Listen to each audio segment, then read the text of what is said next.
And so that's what about the smart quotation. કેટલી વસ્તુ આમાં એડ થાય? સૌથી પહેલી વાત છે કરન્સી કન્વર્ઝન ચાર્જ, કારણ કે મારી બેંક કોઈ પણ પૈસા આવશે એટલે કન્વર્ટનો જો ચાર્જ લેશે. સેકન્ડ નંબર પર આવે ડોક્યુમેન્ટ કુરિયર ચાર્જ, જો તમારે ડોક્યુમેન્ટ કુરિયર કરવાની જરૂરિયાત પડે તો. પછી પેકેજિંગ કોસ્ટ, તમે જે પણ કંઈ એને પેકેજિંગ આપો છો એનો પણ ખર્ચો હોય. પછી આવે marketing cost, 0.20% at the rate marketing cost પકડીને ચાલવાનો ઇન્વોઇસ વેલ્યુના, કારણ કે તમને દેખાતો નહીં હોય પણ લાગતો હોય. એના પછી CHAનું કોટેશન, જે તમને ડાયરેક્ટલી આપવામાં આવે કે આટલો ખર્ચો થશે, ઇન્ક્લુડ કરો.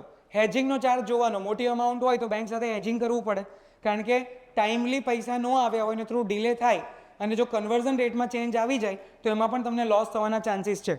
અને એના પછી આવે એક્સ્ટ્રા કોસ્ટ, અગર કોઈ પણ પેમેન્ટ ટ્રાન્સફર વગેરેનો ચાર્જ લાગે તો. આ થયા જનરલ ખર્ચાઓ. અને એ ઉપરાંત તમે એના ઉપર એક્સપોર્ટના બેનિફિટ લો એટલે એને ઓપ્ટિમાઇઝેશનમાં લેવાના.